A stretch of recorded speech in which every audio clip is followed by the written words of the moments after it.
Saima mwako abasonko de ba COVTVGHANA so. Wo COVTVGHANA so no. Ye botaye ne yenjumedi etitiri pa ne se. Ye beboa ma mpontunyuma akoso ye wano wo Ghana ha se. Ne se nti no. Ye free wo pepa mutu ye hugu montene so kokotwa mpontunyuma ahodo a. Ekoso wo Ghana ha bebia. Se ye akwan foforo na aban no ye. Hospitals, airport, interchange, school, market, stadium ne nia ekeka ho nyina. Ye ne yenti mwanwaso wo kokotwa se ne dwumadi ni sifa ko wo. Na afei so akwan Mia odo a atete apansam so no ye kotwa se ne ebe ya ebetwe aban no agenesi so na wakwakwaye wonom e wo hɔ ne nso mmoa dwumadie foforo a ye sign di no wo COVTVGHANA so ne say ye interview Ghana fo e wa abrochi ananse wo man yi mu a watumi adi yi atu mpon wa abrabo na watumi akyerɛkyerɛ ye nkwampa hodo a ye nso ye betumi afaso anya sika ne de ahya business ase enti mema wo remfi say wo be subscribe to ye YouTube channel ye COVTVGHANA na wemia notification bell ne so se ne ebe ya wo see yen videos aye dropping mu ba kokra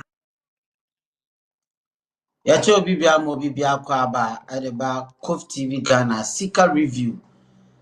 bre ana aso a ye de bre frem Kwame Mario as usual champion chairman enso agina adwa e di dwumadi kesi eba be som from Suame Interchange ho sensem de ekone de eba ni nyina ana aboa no a ye de ebre ahwefo ene obi bia ote yen kan enye ho free dwumadi nim also contribution bit me there for live chat and also bit my voice note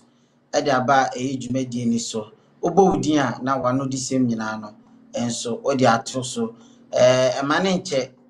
nche ka akwa anim 3 minutes no why ne sa pepepe enso e dey ama and now to live chat on mo YouTube onso a ye be kenkan e dey ama onso wo hunu ni a nyina mencha ho kra no meko champion chairman chen ama ono so ada no ho di no wi a aye Suame Interchange hu sensem ne ekọ ne de ba de sisi ohun ne de se oti nyina no ye de ni nyina ba abeso mo hye dwumadi no na afi so bo modin subscribe na afoforo emeka ho na yindi dwumadi emfa emu opanyin kase mo akọ abasa so mo aju mejo so Kwame ejidi se bibia aye boko ba. Oh yes, bibia boko adaroma bibia boko nyame adom bibia boko ya Ghana fo nya ready enema adofo entonka na di ubia so yemfa mesom abusuafo nyina. Jo Kwame mame ne kanchia Ghana abusuan kesi nyina ene COVTVGHANA ya hwefo ene ya tifo mo abre bia ba ya na magitwi abegu platform yi so no yase nyankopon onka mo ho na ya aba bepim ewo Suame interchange na nkasa we ye mehwe overpass ne underpass ene ekwan bia ye concentration nyina wo interchange no eso 40 interchange sa project kake efeme kake ba akope epiem wo ya santememu eno na ye ba behwe hawa empanifo enso de dwumadi na aba beduru ho sensem bia asori bia no ye atudwa na afi no the way forward enso ye ho de ekọ na we trying to tell trying to tell very short me sorry free so asempeti Kwame enti ebaya Suame Interchange Suame constituency hono ma na abepie mu hono ene dey Kwame Suame Interchange won sensem ena ye de ebro ama onso wohunu ni a ekoso ewo ase eti no wa join a ma yente wonka ba bibia wo hwe yimfiri odin wo de ba dwumadi so ebebo aye pa ana ho bibi ana obuso a wo hwe ya kuma ye die ni nyina wo ti bibi wo pese wo kire wa adwene a se dem di kankan akonya ewo ho edodo asanse dwumadi no ene ahwefo nyina ene di ntino yabakọ champion chairman chen na wadi animu na de esese ye hu na de esese ati nyina no ode agufom ede amaye na yeso yatimi akyekere opanyi feitu fa anoma na yehu de ayekoso so ewo ahasi yo so ba bepiem ewo Suame Municipal Assembly hase ya na Suame Interchange chenchirincha eno the biggest, the largest, the longest, the tallest, the emubia roundabout ewo Ashanti region eni na nyamia no nukure ni saa runabout ye runabout bia ne ho hiama eye asanteman yi kyerɛ sɛ onya duru ha baabia ni hɔ a ɛwɔ asanteman mu a ontimi ɛnkɔ onya duru saa runabout we a connect wo de wokɔ baabia na saa runabout we nso nkuro atwa Ghana ho ahyia nyinaa nso otimi fa so de bowura mu hɔ ɛyɛ tietietie now so be pie mu wɔ yɛ Suame runabout a ɛyɛ runabout bi nso a oba KUMASI a ɛyɛ waterworks ɔmo na gu ɔmo wɔ no yɛ blue and white na etwa gu screen so ɛwɔ ase ɔ ne nifa so ɔnom no ɔhɔ ana ɔmo mfidie no nyinaa ɛba besi mfidie ne nam saa runabout na se mfidie na ɛkɔnɛte kɔ ɔwabe ɛyi hɔnom ɛkɔnɛte kɔ Barekɛse dam ɛne ada places ni nyinaa no ahanom ana anoba ɛbɛboa a mene ɔkasɛ ɛnya asɛm ketewa koraa ɛwɔ ha na ɛnɛ yɛbaeɛ no yɛbɛhu sɛ dwumadie no ɛyɛ dwumadie a sɛ da biara sɛdeɛ ɛka no yɛne di akyiri nti no yɛhwɛ na yɛ monitor na yɛduru hɔ ne yɛhu sɛdeɛ nɔmasi kɔ no ɛnkɔ sɛdeɛ yɛpɛ no na yɛtumi ɛtwe mpanimfo adwensi so so mmɔden bɔ no nso so ani a ɛbɛbɔ mu aba so ɛwɔ platform yi so ɔdɔfoɔ ɛna wohwɛ yi a egu screen so yi saa runabout yi anaasɛ interchange a mpanimfoɔ ɛyɛba abɛyɛ yi ɛyɛ interchange a ɛyɛ the year 2022 October mu mekae ana mpanimfoɔ bɛkate sɔɔdo ha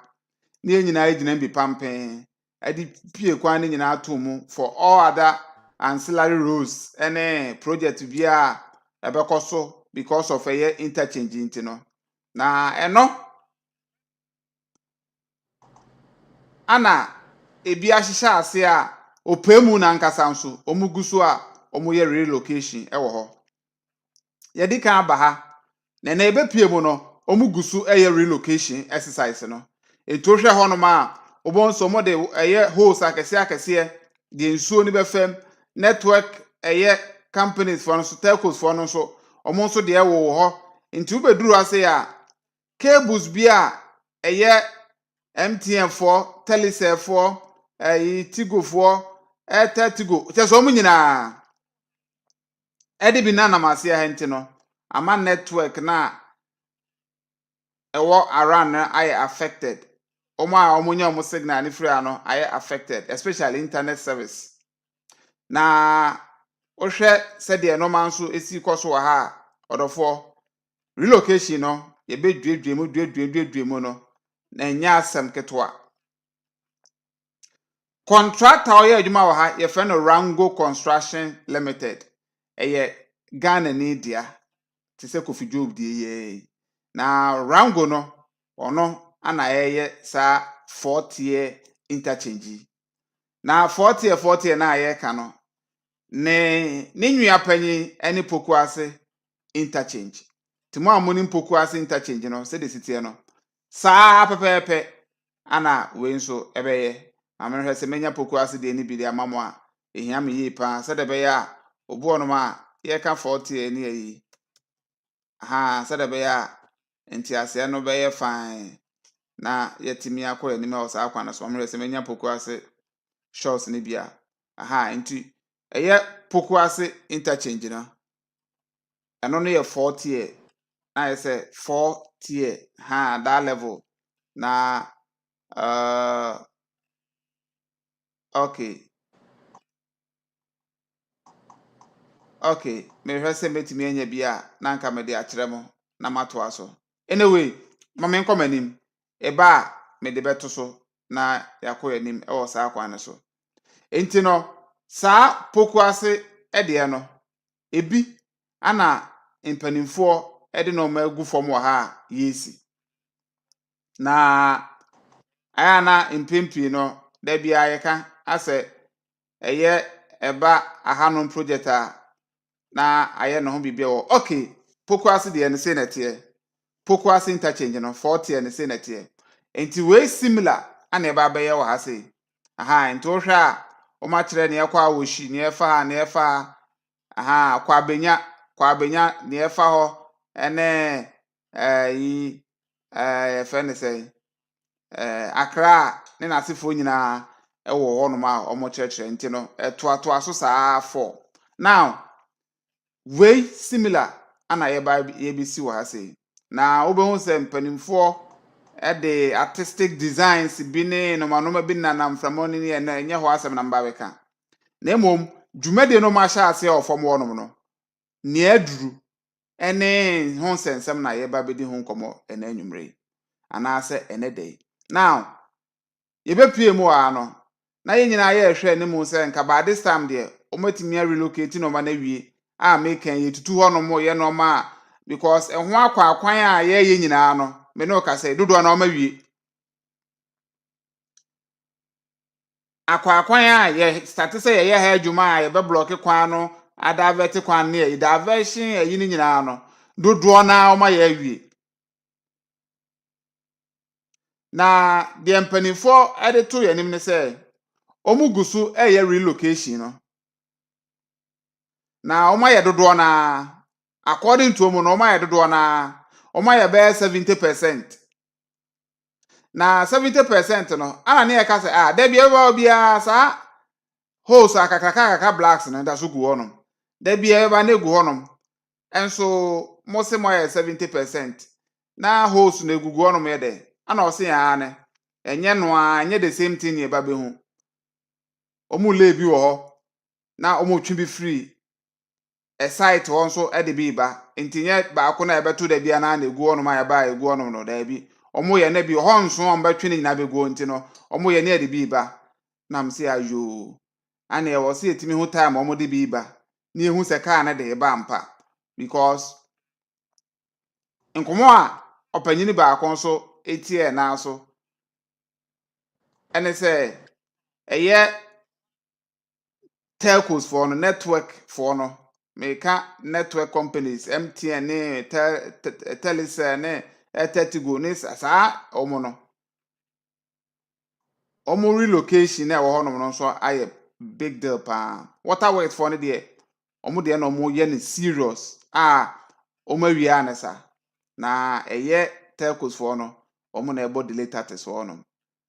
na mentiase se omo mo na wo so mbo delay taxes because na me say waterworks for no omo main ni nyina na mase ha say na omo kra no de no ko nanima de nti na telcos for no de but ma san twetwetwa cables ni mo ho no mama service enye papa wo ho enti na mo ka se telcos for no na ya eno so asetre ne sen but ahwefo ne atifo no kure wo mu ne se relocation no munya nyenwie na utie nkomo omudi a se ya ma ye ni anye ne ye nan ene aso anye ntintia wa ha ombe ha adwene pa oh yes ombe ha adwene ntese ye be soja si ha sei ye be soja si ha because mo de relocation no ebe ye ya no dodo me no ka se uduro no ma relocation uduro no ma relocation uduro no ma relocation eba ne sa na chese asa yenye serious because me gidi say ansa na mo be ma kwan say ye meye say adwuma no kra na nka wo say relocation kra no ma ye afiri ho ansa na ya be ma kwan say ye share interchange na se because man kan say be relocation asem bia fine it's part of construction works no but I no kwan ntimi meje emre omo sha ase ye cut sword 2 years ago overpasses ne road dualization ne kra na ekoso ina roads ye also mu ye ho nyina o maye de ntina the main one opemu na nkasa ne de because no kra so na ye nim se this year de mu nwie ye nim se this year de mu nwie nti ye de a be into be 2-3 years se de poku ase de na aye na but anka ma sha ase na ye ho se bibi koso a ne ho se ne ye yare ata so e de ye bibi na ye de relocation ena me medwene ho amenti ase oh yes Kwame ene ensama yetete ho no na enye nsempa because ento asomu akwa se yi Prempeh the first airport international airport am omu ya na omaja ato na ya ya ko homre bi a omo say yi covid no on say enye no kure because ata na nya na poku ase interchange no so covid anche no ada no oye covid immune na ase de ono mo ka say but relocation asema okay any airtel course ne de I think say omanye due diligent because say project can see be e be so a me sure say enya dan panyimfo be yi o masotiri say mo cables no ba bi a hihye no ye ba be di dwuma bi die bi sei e wo ho enti ye be pese ka mo be relocation and say empanyimfo yes na say telcos no so antum anamon dia then omo so na e delay nyoma isi ameno ka say challenges bibre e wo ho no concerning internet said o kan omo mo sa location ni nyina no and finding it easy cry because of cables no matwitwam e wo ho no na me wanwa mo because if o serve on mine na dwumadie bi se ikoso no anye proactive entimi ansesa no mem ama abedu this point afi na mo system npe the chama audi to jay e say waterworks ne de omo de omo tu anamo omo solve issues as to how a normal be say okay it is a chama meeting ye na mete wase ya telecommunication for no cables ne de omo nya maye ho hwe ana oma ba betutu afiri wo kura enti na enya nya adwuma kama nana Kwame on say anya very specific with the particular network company no but okay you more can say what me cry na say me no what I work for the no cry na e be issue but mo cry about 70% so mo ya wi kura waterworks for no mo ya wi omo ya wi mo relocation no wow enti eye ana wo hwe won so a unhye da hu adwuma bia nkrofo we ye wo ho on say o fly drone a unhye da hu ade portin bi omo ye but as a to aha ka won say ja ye ba ye specific be hu amana bi a ye le no ma gusu but o hwe soro honom a soro honom no o ma ye adwuma wo ho o hwe esoro ase ayaya anwa ne ho adwuma ana ase ha de no o ma enye o mo mfa mo se wasede a o de obo hu se o ma tutu amna bi afele wonom so mu tu gala nso mo ma ye hu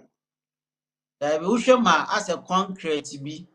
e inside that is a waterworks for no nyuma ni bi an so hwe amena no concrete bi enye ni dada concrete ensuo ma me nsi form na ehwe oh ensure rather wow ensuo okay ma me hwe se okay metimi asi form ma wahwe ne ya eye ensuo bi na eta honom enye concrete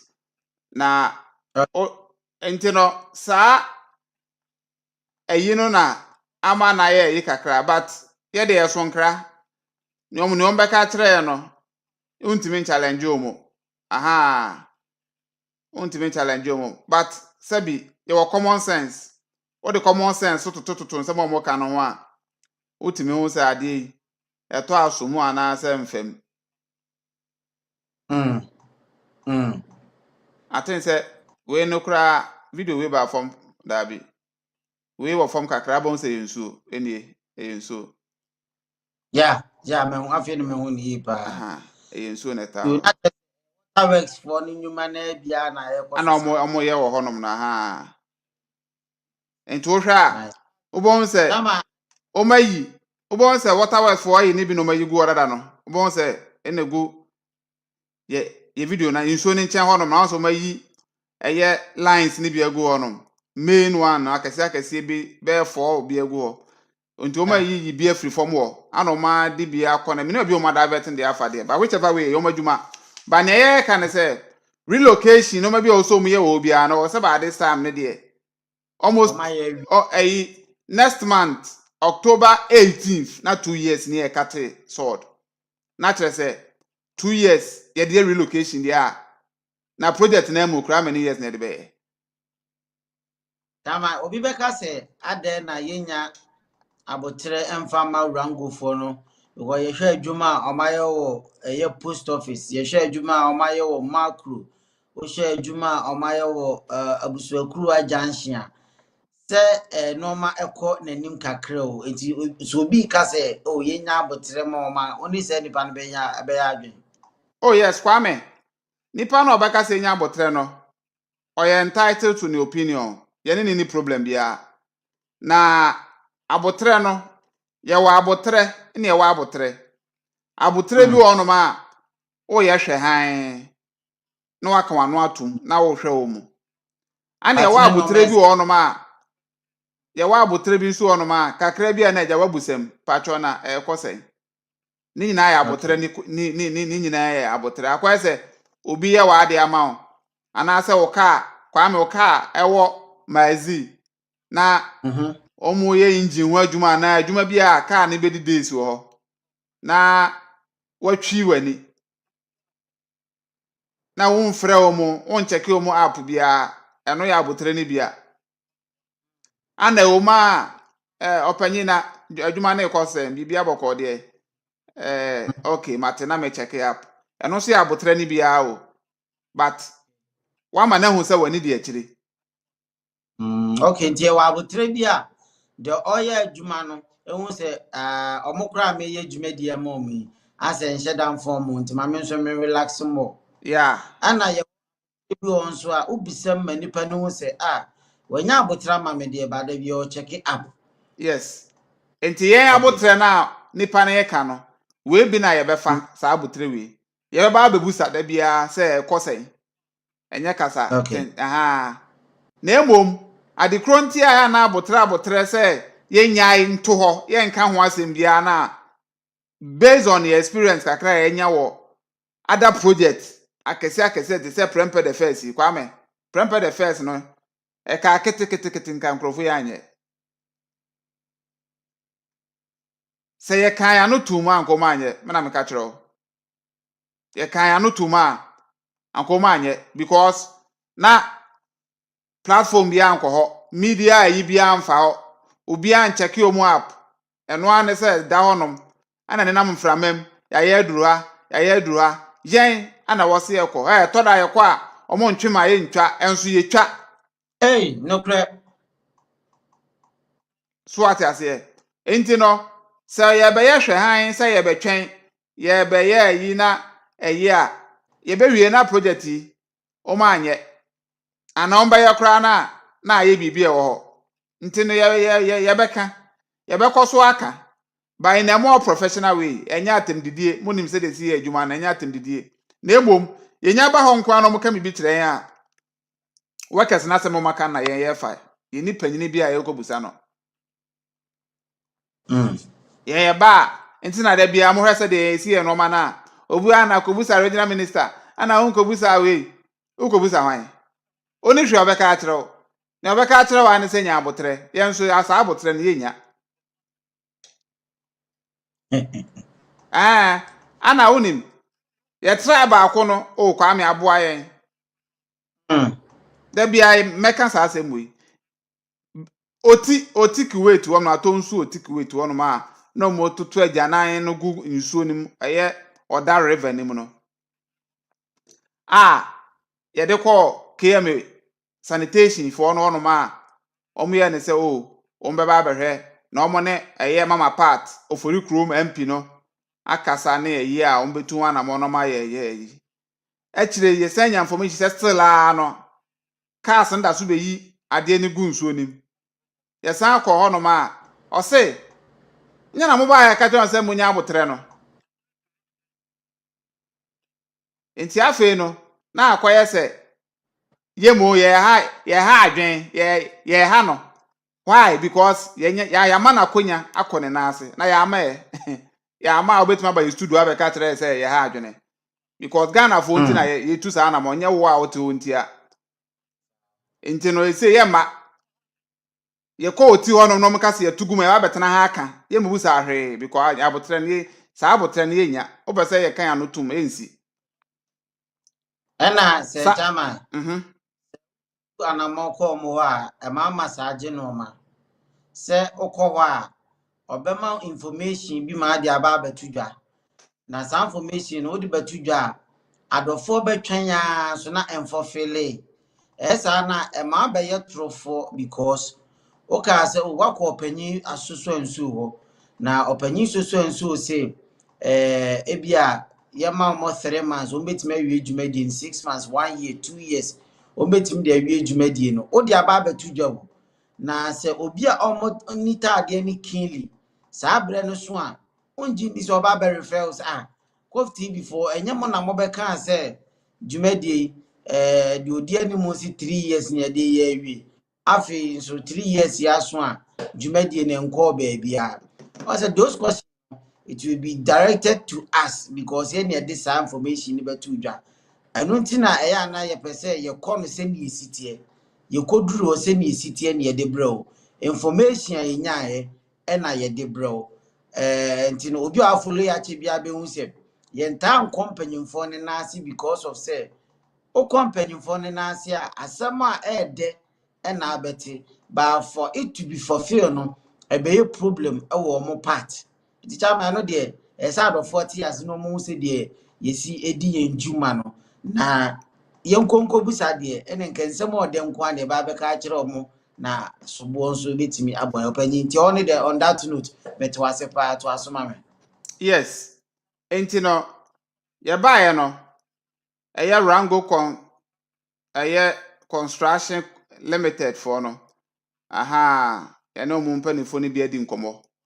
na omu na ye adwuma no nti omu ka se a na ye tie nye de wote office a wo ma ha enti no eye telcos for no mo network for na mo irrigate ayire kanta mo se buyo ma mo no pese be san ye eno ma bi no whichever way it is no almost so mama omo time omo family no omo family yes anoma no but I don't know why say omo ntimi nhwe ma ye nye sa anoma ni nyina enti no I think say but ade ba akọ mo kan ya na me de ne say omo no ma san hia biem enti no omo deadline enti next time ayen samra no na omo gidi se bibia aye kama enti no yen so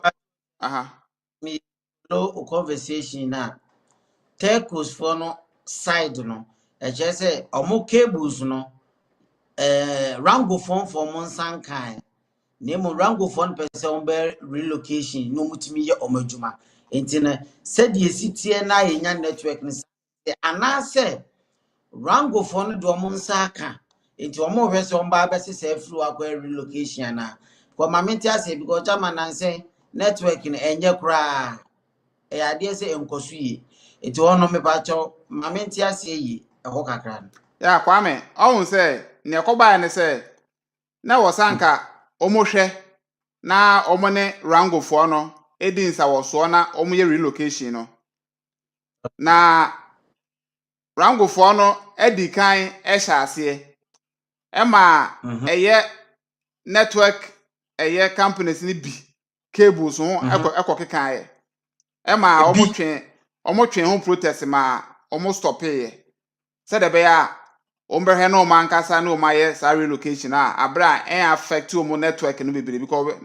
cables ni bi asay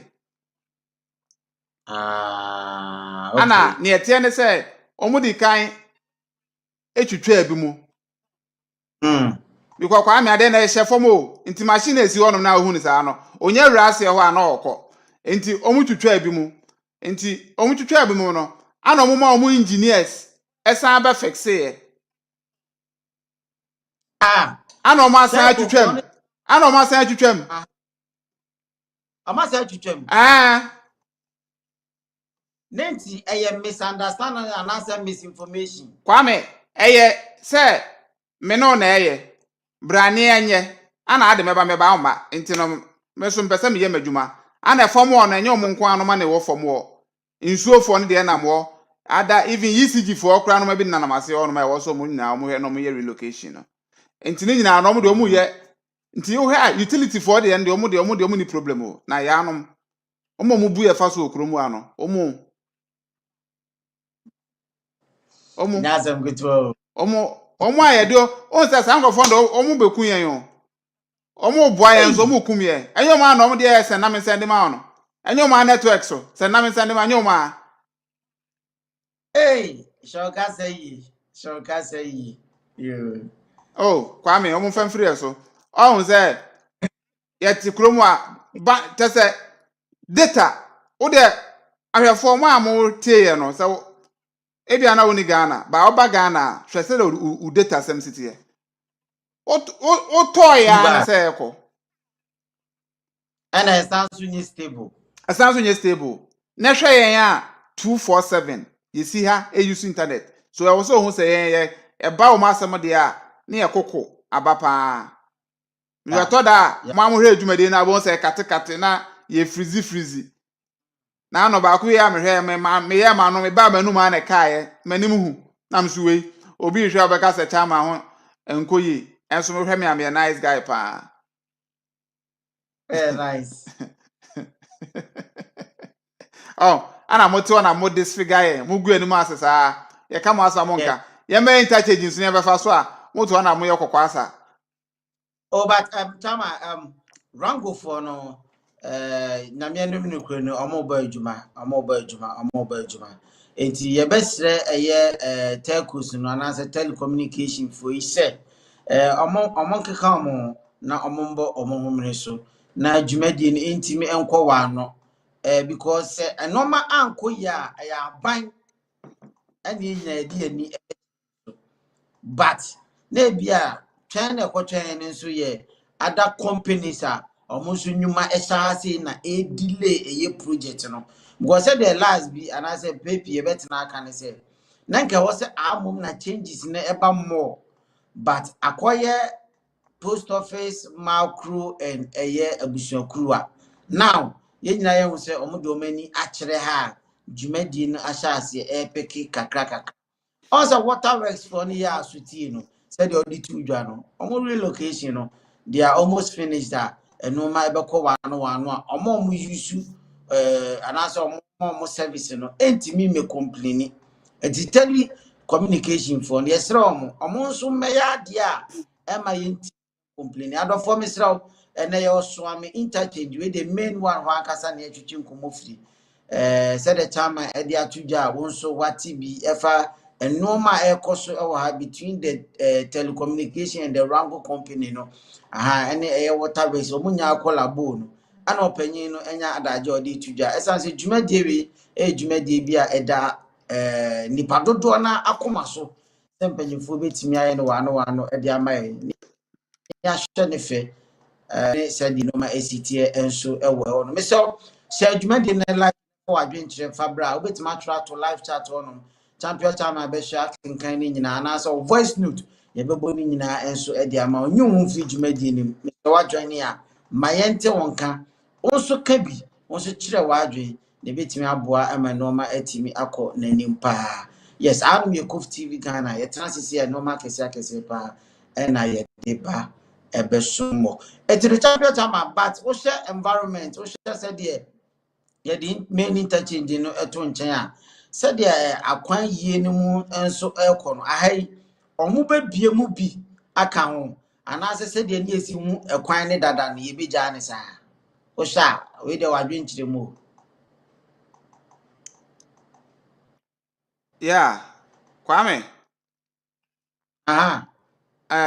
answer na no mame enkan eye comment okay Kakraba, Mensa Steven, also watching you live from Dubai. Wonderful work, brothers. Please have this started. Anna Stevenson, also it's been a while. How are you guys doing? Blue chip in team. God bless you all. I'm watching you from Alexandria, Virginia, United States. Anna Amofa Philip or say my problem is since ex-president Kufuor time, no project in Kumasi has been completed. Airport, Bankra Inland Port, Kejetia and Central Market, Atonsu to Lake Road, Military Hospital, Tech Hospital. One people, or say, please, can you and your crew give us a video of the Mansu Edubia, Keniago, Datano, and the Mansu or the whole routes? Honorable, I think it's easy for the government to compare the telcos and all others to relocate their facilities. If there need be, government can involve the court to order their relocation. Thanks for your patriotism, brothers. Honorable, one Ghana now. One people. Okay. One people. Mr. One Ghana. Amofa Philip, also there is no completed project in Kumasi since Kufuor time,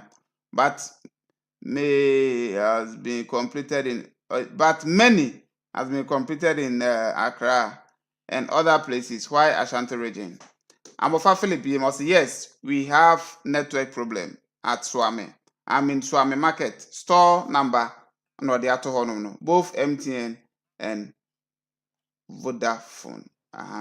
Both MTN and Vodafone. Enti sanetie enso ewo ahase na network company ni de wonum say network company omo anchara anya specific omo mpa asem omo anya specific enti e de kon mu nyina afra wa ye wo na ye wa ana omo anya specific inim omo anya specific enti no ye kan nyina say momi anhwe na ye nyina mo akakra ebetimi no ewom say mo piska mo ko offer e affect mo customers ni ayi fa ye ho behia ye ho be kire mo so musika ne ma but ye nyina no mo betimi kra the time aba say bia e free date say e de copy date say mo amwo area sia say ni nyina mo network ne be ye yi kakra enti no ya na mo de achen ye adwuma hwan na enti ase kwa me na enti ase akwhyepo e now the OT yemponi amount time I did fix ya. What was it? Always go na kwhyepo e enti no ame ha adwen but in any way workers wo ho there be ameka say oba site na workers wo ho no ma ehun de na enije na different level oba na obi ani ho na e ka say ombe wie kina kra na ndaso onim baba na workers wo na e so ombe wie 10 years kra na onim say den ndaso wum enti e ba ya nso no ehun say workers wo ho but kwame My was still na pressure so was some roundabout because yeah and veteran say because of Jumedi we are airpost our hentino ama omu yi yakwan bebre atoto to a feature ama movement aye easy but according to video aye she me kwame de me won say still na pressure so ha a brave son say you be direct amanfo to that new subways no ma yi no ana say yentwen kakra na dwumadie ni start gidigidi ana ye be kire say ebi mfa still na pressure wa o chama yeah kwame pressure all because dodo na enhye danim route no yeah enim de say ya mefa ha nye hwe mefa ha no chama bro be 1 year o ana umankasa agbomu modern so aye enhyehyɛ kakra ama cars akese ni nyina fatafo kwan na so omo mfa so amekwan no trailers ne articulators ne hwan ni nyina no omo mfa so amekwan no so biem omo fatafo kwan no so enti ano so aboa eno ne ade ba akwa rango fo ne ye ya omo kire sampa omo ani abrebo adwuma omo de omo nim no omo ba on say odu di chem so a ekwan bi fa ye nya so kofa krofru ma be pie eye new road tafo ese ye junction efa tafo nhia so onom de ba honom yes ofa wonom a no abefra sini road no wasane afama kru ana se ekwan bi eda eye VAT for nchen wonom na kofa breman the all can na atwem adwen so say amount use sa road no pa because of na ekoso e wa ha no iti chama me masema na me kan say e wo sa de no rangufo anasa aba omo bodavuru say anasa mu hia e kwanda won to de monfa won na ensu enye adwuma we nyina ya adwenkyere me bisa keke na bi kwame ahun se adwuma ne de no ane ahya ase no e wo se hu da ubon ahya ase na okay eboa yes because enye one day no obi ade bete ti o mo hye da okay ubon ase ntema na aja obi ahun but omo use kwan de do na ani maje ahoho ne trot for no no na adwen sa je se we besi wa nti oni ba bi okofa je so fa ho ano enya sa okay private cars na dodo na de omunim kwan no aje se nipa no wo ne se ne me maizia na me ba me haya na me ba nti me fa but said the okay na was education eyemo na afoforo nyina enya ba bi ombefa but kwame mo rango for na baso omugusu bo adwuma wo enya easy yeah omo bo adwuma awo ya ye omo ye adwuma pa enya asem keto omo bo adwuma mo mabaso ma ya de na mpanifo a ebo aso adwuma de nyina so aye pepepe ni nyina no ye bo omo nyina baso na emom omo moden se omo na ye wano na sede ahwefo ne atiefo do na ataka no sa kra project de ne ani de akire kukukukuku ne awie ekuba kumase de a ne yetwe no somya obi yankonko odi a enti no na jese ye de ne di asate sa zonto azo dabi enti ye besro mo omo nyiro mo na yenhwe the way forward na yeah emwa said be ya ebema project no ayekra ba na project we dey order for anya DC asem that be name ye okay pese omo huje hu so many abre aye raise pillars na che se adwuma ekoso ho no ma ye hu se be bia wu aha eno na ye awo hwehwe sa okay bibi say a 40 if my memory serves me right yeah 40 okay kwame okay na ye kaka ye ho yaba ha die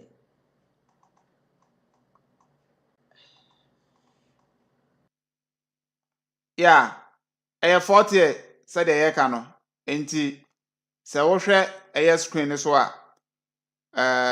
ubehu bibia correct na mame mfa akonya we so na membo voice note ba ku mienu bia yensa aka wa asei na yento aso eni ye nkomo no aha o adwenche bia betimi de aba ana o voice note bia betimi de aba yenti voice note ni enko yanim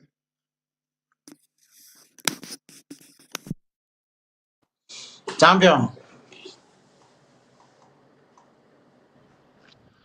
na abere bi atwam sɛ deɛ ne ɛka wo nana asɛm no nyɛ sɛ bia mekae wɔ yaw na abetie ne adua agya satam ne nipa wɔ elementary school na satam kora ne ɛwɔ medal that was form 2 to form 4 ti wede maa yɛ akɔ na runabout no asɛm no kakra meka no sɛ ɔhu sɛ at times sɛ meka asɛm bi wɔ ha I speak with experience. Oh, say be obi a watena classroom. Aye course bi. Na obi so practice the same na enipa na aye no. Nipa no course na oye no. Say ne ono aye course na say be even a say oni around no oka eho asɛm a ɛyɛ na wotension and watie ni ye no watie no asua bibia afrim say May mu ho was it May either say May April May ho baby ana moka ayi asem say so aseɛ deɛ bɛn deɛ bɛ wɔn bɛyi ɛna meka kyerɛ sɛ wɔn ntumi ɛnyɛ saa adeɛ wei within this year sɛ wɔn bɛtumi ayɛ kora kye sɛ bɛsɛ 6 months ansa na wɔn bɛtumi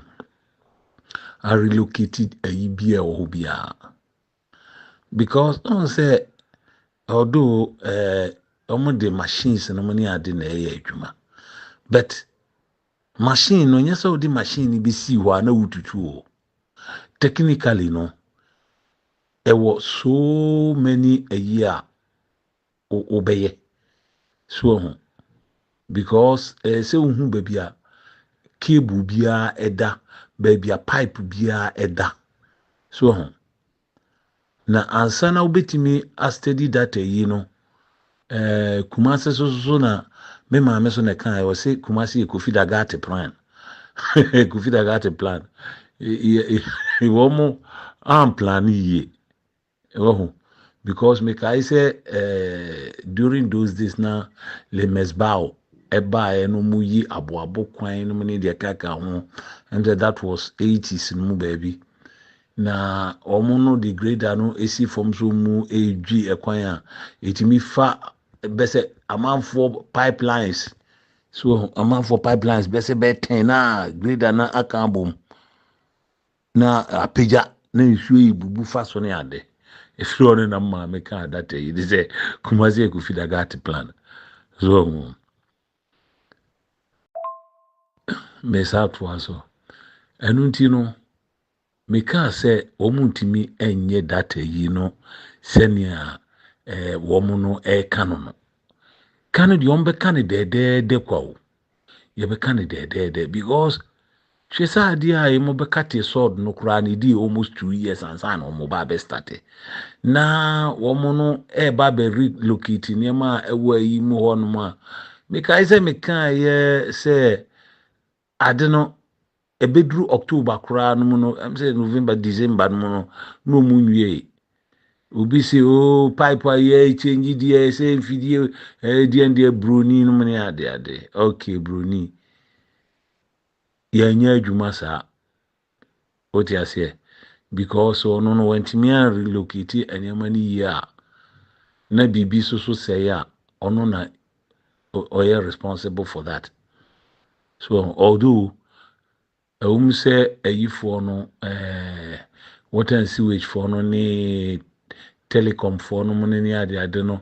ɛna ɛsɛ ɔmo form contractors ɔmo baba bi saa nneɛma no nyinaa afiri hɔ so nti ɔno no ɛnam sɛ ɛnyɛ saa contractor no yɛfrɛ sɛ rango no ana relocate nneɛma no nti no saa contractors na ɔmo yɛ adwuma ma sewage no ne telcos no ɔmo nso kura ɔmo rhythm a ɔmo de yɛ ɔmo adwuma so nti saa for 40 years mo 3 years 40 years no ɛnyɛ nnɛma asɛm o ɛnyɛ nnɛma asɛm time a ɔmo bɛ Akufo-Addo bɛka te sword no ana nka ni 2 days time bi anasɛ ni 1 month time bi ana ɔmo start so ɔmo relocate deɛ okay that's fine. Na 2 years later afei na mo start ɛkwan ni bi ni deɛ keka ho ayɛ yɛ friends overpass overpass no mo ne deɛ keka ho ne ade afei na mo baba relocate nneɛma ebeduru yɛ friends 2020 26 kura no mo nwie bi asema maka o de perform market baby awe so because yes so because yes start adwuma na sɛ adwuma no bɛkɔ yi a yɛnim sɛ adwuma wei ɛbɛkɔ sei anaasɛ adwuma wei ɛbɛkɔ sei adwuma yi bɛka te sɛ ɔdansa na 2 years ansa na ɛba bɛ ɛsɛ ohun sɛ adwuma no nkɔ baabi a ti kakra mpɛ sɛ meka no kwa me sɛ bebree nti sɛ menka bebree bia nti ma stop wɔ ha kakra mpɛ sɛ meka no mo ma bae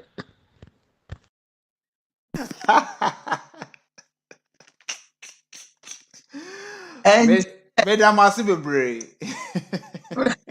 Hey, wanka na wona bɛka ho. Wanka na Engineer so ka engineer ho ni sa no of atwetwe o. Oye guy my Assembly nke nuka ase oboso kra asa kai. is a selling star. Oye guy my angasa. Abusiafo Kwame na aka baby o enti no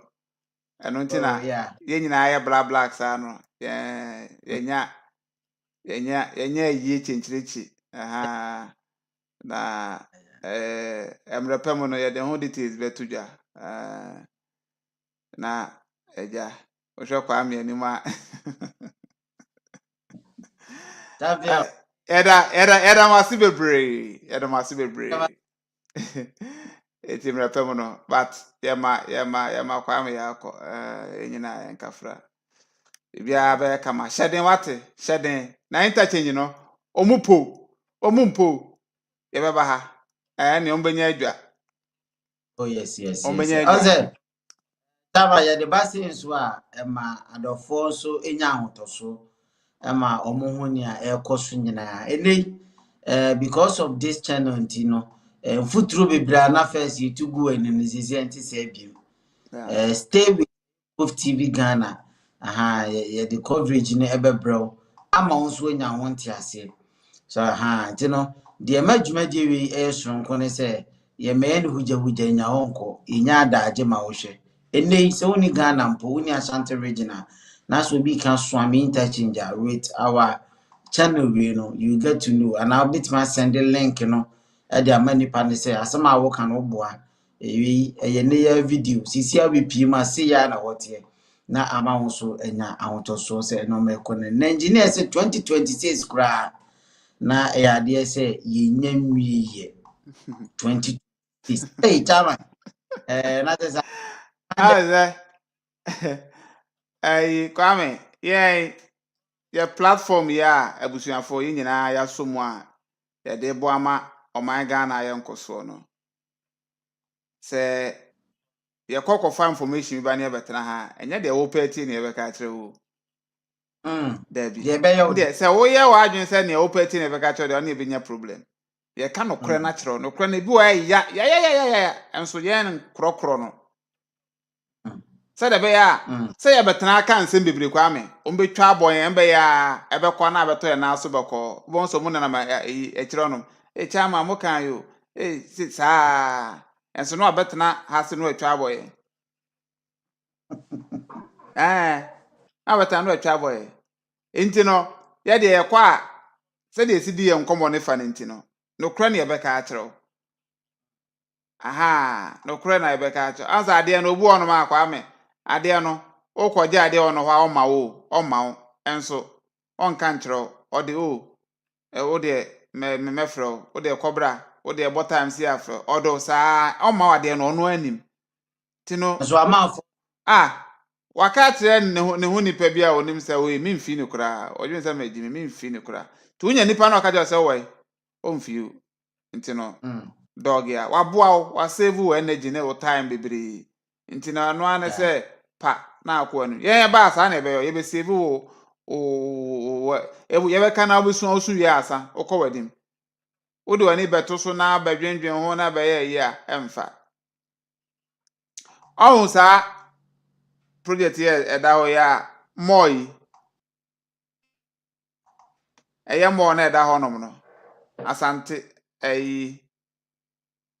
mai mo na e wo no garden city mo na e wo no emre bi ebeka ho asem saa na panyin bi sore enso na ena eda so si ho no omunye ye ena da so si ho no omunye ye aha omunye ye enti no ya nkasa na ya decide say ye ma ho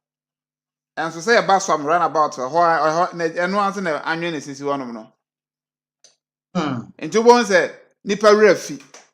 na oho afu na aye base anadwo kofa ho a o bag ankwa a oti beyira aha enti no sa na tie in any case Kwame eye Suame Interchange ne de ye ne de akire ne ebesi bia no ye de baba be somo so mo telcos for ne makwan no mo be ye ne ebekọ bia de baba be somo aha yes enti no kwame yɛn fancy ya na nyame ya adoma ochina ejina mpampen Pepe. enti no sana etie All right. Sa pepe ena etie yede Suame Interchange ena besumo ene enwumre said ye won sensem problems ekoso anase challenges are ekoso ewo between the telcos and the Rango construction and ye don sensem ba said the abibia chama ka no adwuma for site dwumadi ne ekoso no ma esesen no ma pick up eno na ye be monitor na won so ba bibia wo wiase afa na nya sa wo Ghana sa wo amana ni ba bibia wo bia no follow ye nse be ya ye ba won so be hu nia ekoso no bi ankotum futuru amfa angu wani ahanom ye your number one stop shopper bibia ohia bia no ye betimi edi amount ewo asi enti enyi wo fi dwumadi ne abia obasa na no ahye no like your number one channel ope project ahodo ekoso ukuri mu a ya hasi na ye de bema wo na wanya na emroso panyiro di animu ene champion chairman one na edi dwumadi no emu nchiremu edi eba ye frame kwame Mario medi dwumadi edi besi ase ni adadofo nyina ase so chenya me bo ensenhia ye de foforo kra eba besom from a different location na mo no man so ekoso ewo miamia bibre ye do bibia ase bye bye. Welcome to my 5 hotel. We are based in Kronoma Franchu. If you want to come here and you are from Suame, come in. We have nice security posts, a very, very conducive environment that you feel free, comfortable. Everything here is very, very conducive, nicely. The air, the atmosphere, best. We have the bar, we have the restaurant, the pergola, everything here is nice. We have the standby, the generator. We have a vehicle that picks up from the airport. Everything is here is very good, nicely. We have the reception that works 24 hours. Everything is here 24 hours, perfectly.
Yes, Simon Mwakwa Basronko di pa COVTVGHANA so. Wo COVTVGHANA so no. Ye bota ye ni yenju medie titiri pa ne se. Ye beboa ma mpuntu nyuma akwaso ye wano wo Ghana ha se. Ne se enti no. Ye free wo pepa mutu ye hugu montene suko kutwa mpuntu nyuma ahodo a. Ye koso wo Ghana ha bebia. Se ye akwan foforo na aban no ye. Hospitals, airport, interchange, school, market, stadium ne nia ikeka ho nyina. Ye ni ye ntim nwanwaso wo kohoko kutwa se ne dwumade ni sifa ko na afei so akwan ne miai odo a atete apansam so no ye kotwa se ne ebe ya ebetwe aban no agenesi so na wakwakoye wonom ewo ho ne nso mmoa dwumadie foforo a ye san di no wo COVTVGHANA so ne say ye interview Ghana fo e wa abrochire ananse wo man yi mu a watumi adi yi atu mpon wa abrabo na watumi akyerɛkyerɛ ye nkwampa hodo a ye nso ye betumi afaso anya sika ne de ahya business ase enti mema wo rain fi say wo be subscribe to ye YouTube channel ye COVTVGHANA na we mia notification bell ne so se ne ebe ya wo mmesi yen videos a ye drop